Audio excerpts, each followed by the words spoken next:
Halo, Assalamualaikum warahmatullahi wabarakatuh. Salam hangat dan salam sejahtera untuk kita semua. Ya, baik teman-teman sekalian, karena berhubung ya banyak pertanyaan-pertanyaan yang dilontarkan kepada saya terkait masalah seputar dunia perkuliahan. Nah, saya merasa bahwa ini sebuah tantangan dan memang harus saya jawab. Karena ada sebuah pepatah yang mengatakan bahwa apabila engkau menjual, maka saya akan beli. Jadi, pada kesempatan video kali ini, saya akan mencoba menjawab semua pertanyaan-pertanyaan yang telah diberikan kepada saya. Oleh karena itu, sebelum kita membahas lebih dalam, tentunya teman-teman harus like, komen, dan subscribe channel YouTube yang akan saya buat untuk mendapatkan informasi lebih jelas terkait masalah seputar dunia perkuliahan.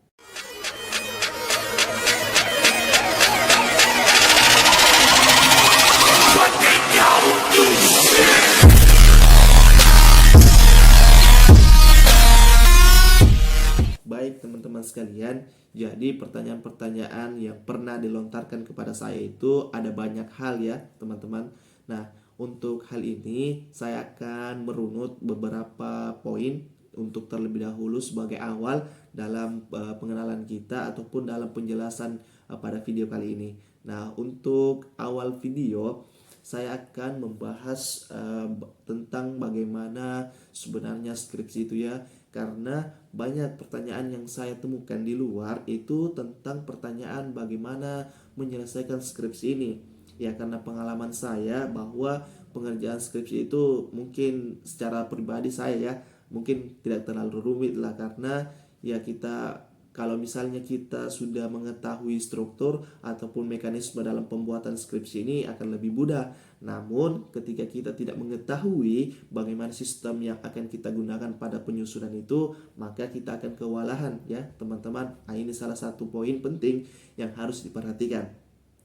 Oke, jadi baik, saya akan menyampaikan beberapa hal, tetapi karena pembahasan skripsi ini sungguh banyak ya, tidak hanya akan kita bahas pada kesempatan video kali ini. Maka dari itu saya akan membahas per subtema. Artinya kita harus bahas dalam per item ya teman-teman, tidak bisa kita bahas secara sekaligus karena skripsi itu ada banyak bagian ataupun ada beberapa bagian yang harus memang kita pahami. Nah, untuk di awal video ini, terlebih dahulu saya akan menyampaikan informasi bagaimana kita menentukan judul penelitian ya teman-teman, karena sebelum kita menyusun skripsi itu terlebih dahulu kita harus menentukan sebuah judul penelitian yang nantinya akan kita bawa ke dosen pembimbing. Nah, ini yang akan menentukan teman-teman apakah penelitian kita seperti ini yang akan kita kerjakan ke depannya, apakah lain lagi ya ketika pembimbing kita telah menyetujui. Nah, ini juga yang menjadi pertanyaan teman-teman, apakah ketika kita langsung mengajukan sebuah judul ke dosen pembimbing itu akan diterima secara cepat ataukah ada unsur-unsur penolakan ya. Karena berdasarkan pengalaman saya, ini saya lihat dari rekan-rekan saya ya, banyak judulnya yang ditolak teman-teman sekalian. Nah, entah karena hal apa ataukah judulnya yang kurang menarik ataupun entahlah bagaimana mereka mengkombinasikan sebuah judul itu sehingga diajukan sebuah bentuk penelitian. Nah, ini juga teman-teman yang harus diperhatikan ya. Jangan sampai ketika kita sudah capek-capek, kita sudah begadang setengah harian full ya, akan tetapi ketika pengajuan judul ke dosen pembimbing ini itu ditolak ya teman-teman. Jadi harus diperhatikan. Nah, di sini saya akan mengungkap ataupun mencoba bagaimana memahami teman-teman ataupun membuka pola pikirnya teman-teman ketika membuat sebuah judul penelitian. Nah, berdasarkan saya secara pribadi ya teman-teman, saya menggunakan sebuah konsep. Nah, konsepnya ini mungkin bisa saja bisa ditiru oleh teman-teman atau bisa juga hal-hal lainnya lah yang mungkin teman-teman bisa ambil dari video kali ini. Ya, jadi untuk hal itu saya akan membongkar ya teman-teman. Untuk itu tetap perhatikan ya video ini sampai selesai, karena kalau misalnya teman-teman juga menonton secara setengah-setengah maka ilmunya juga akan diserap setengah-setengah, tidak akan secara full ya teman-teman. Jadi untuk sistem yang saya gunakan itu menggunakan sistem ATM. Nah, apakah ATM ini yang saya maksud adalah ATM yang ada di luar untuk penarikan uang? Oke, tidak ya teman-teman. Jadi sistem ATM yang saya maksud adalah bagaimana cara kita mengamati, bagaimana kita meniru, dan juga bagaimana kita memodifikasi sesuatu judul penelitian yang telah dilakukan oleh para pendahulu kita. Nah, itulah yang akan saya jelaskan pada kesempatan ini. Ketiga poin inilah yang menjadi unsur mengapa saya pada saat menyusun judul penelitian itu sangat mudah diterima oleh dosen pembimbing. Oke, baik teman-teman. Kita akan membedah satu persatu poin ini. Nah, di poin pertama ada amati. Nah, berdasarkan dari pengalaman saya secara pribadi, teman-teman sekalian, teman-teman ini harus mengamati dulu ya proses dari kakak tingkat. Nah, di sana teman-teman akan melihat bagaimana judul penelitian yang biasanya diangkat oleh senior-senior kita. Nah, katakanlah bahwa penelitian ini yang cocok untuk jurusan kita. Jadi, jangan juga mengambil jurusan yang melenceng dari keilmuannya kita ya. Katakanlah jurusannya kita. Nah, karena ya sesuatu hal yang akan sangat menjadi unsur penolakan ketika kita mengajukan ke dosen pembimbing itu berbeda dengan jurusan kita. Katakanlah kita jurusan pertanian, namun kita mengambil jurusan pada teknik ya. Itu kan hal yang berbeda teman-teman sekalian. Nah, selain itu, kita juga bisa melihat dari berbagai situs-situs yang telah disediakan oleh Google. Nah, sebelum kita masuk ke Google, kita terlebih dahulu harus memahami dulu ya bagaimana judul penelitian. Nah, saya akan memberikan sebuah penjelasan terkait masalah judul penelitian dari dari kakak tingkat kita. Kita amati semua ya yang telah pernah disusun, itu baik dari angkatan senior yang paling lama bahkan kakak tingkat kita yang baru-baru lulus. Nah, kita amati semua judul-judul ya, walaupun terbatas judulnya, mungkin bisa saja ada di perpustakaan ya, akan tetapi barangkali itu bisa menjadi poin penambahan ilmu kita terkait masalah penyusunan judul. Nah, sebelum itu terlebih dahulu ketika teman-teman telah mendapatkan judul yang sesuai ataupun mampu digarap oleh teman-teman, silakan dicatat ya, dicatat di bukunya teman-teman atau katakanlah buku hariannya teman-teman, buku catatan itu. Teman-teman harus rekap yang mana teman-teman harus mau jalankan penelitiannya itu. Nah, ketika teman-teman telah mendapat, setelah itu bisa juga mencari di Google ya, dengan cara ini tips dan triknya untuk mencari sebuah judul di Google. Yang pertama adalah kalian harus masuk ke Google, kemudian bisa diketik terkait masalah judul penelitian yang mau diangkat. Katakanlah misalnya jurusan pertanian. Nah, kalian harus menuliskan di Google itu, melalui situs itu, judul penelitian skripsi tentang pertanian. Maka Google akan menampilkan semua judul-judul yang berbasis tentang pertanian. Nah, selanjutnya ketika teman-teman membuka, amati semua judul yang telah disediakan oleh Google. Nah, selanjutnya seperti yang sebelumnya dilakukan, ambil poin-poin yang menurutnya teman-teman bagus untuk digarap. Katakanlah ada beberapa hal yang memang layak untuk diteliti berdasarkan dengan keilmuan teman-teman. Selanjutnya kita kembali catat di buku catatan harian kita. Maka setelah kita mendapatkan judul penelitian itu, kita harus membandingkan antara penelitian kakak tingkat dengan yang telah disediakan oleh Om Google. Ini proses pengamati ya, masih proses mengamati.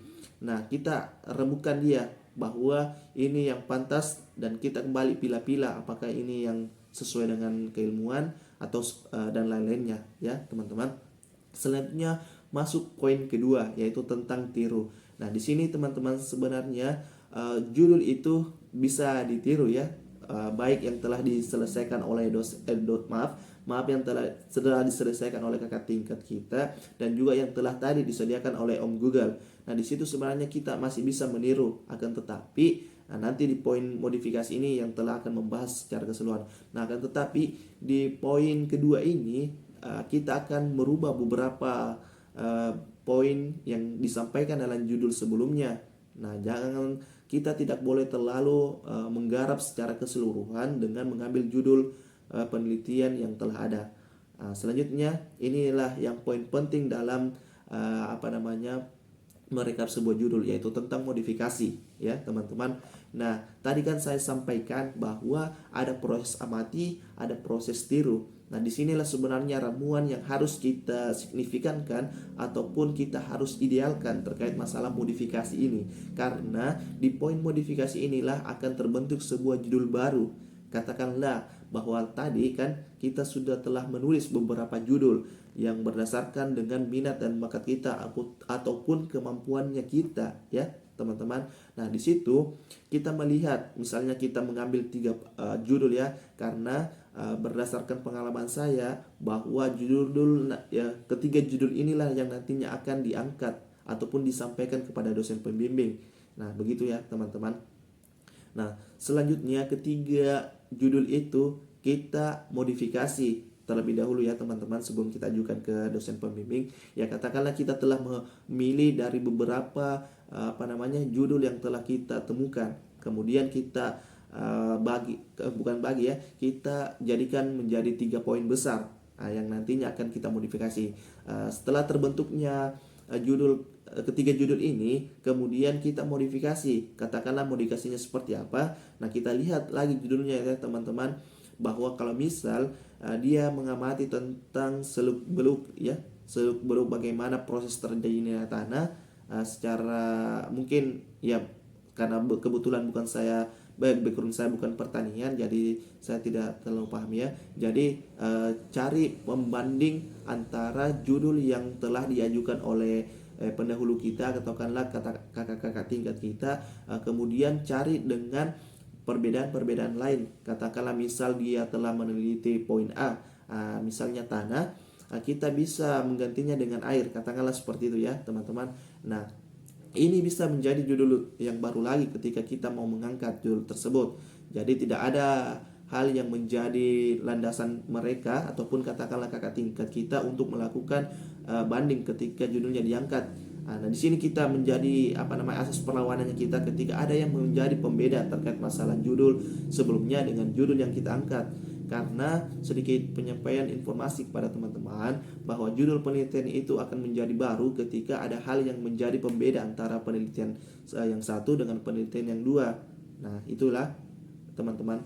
Nah, selanjutnya ketika juga suatu daerah itu, katakanlah misal penelitian yang pertama tadi membahas di daerah misalnya katakanlah di daerah luar Sulawesi Selatan, kemudian kita bisa menggantinya dengan daerahnya kita, katakanlah Sulawesi Selatan ya, karena mungkin banyak pertanyaan yang disampaikan kepada saya terkhusus di daerah mahasiswa di Unhas. Nah, begitu ya teman-teman, ataupun mahasiswa di Sulawesi Selatan lah, katakanlah seperti itu.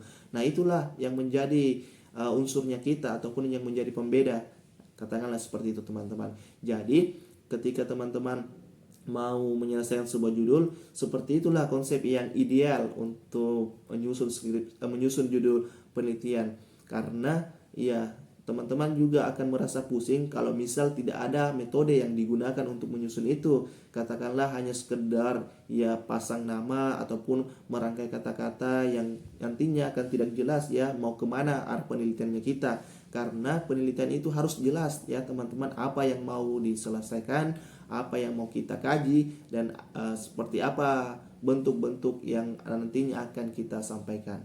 Oke, baik teman-teman, saya kira hanya segitu saja dulu untuk masalah penyampaian pada poin pertama kita, dan untuk penjelasan-penjelasan selanjutnya akan disampaikan melalui channel YouTube ini. Jadi jangan sampai ketinggalan informasi, karena semua pertanyaan-pertanyaan yang telah disampaikan kepada saya akan saya jawab berdasarkan sedikit pengetahuan saya melalui channel yang saya buat ini. Selamat menyaksikan, semoga bermanfaat, dan sampai jumpa di video-video berikutnya. Wassalamualaikum warahmatullahi wabarakatuh.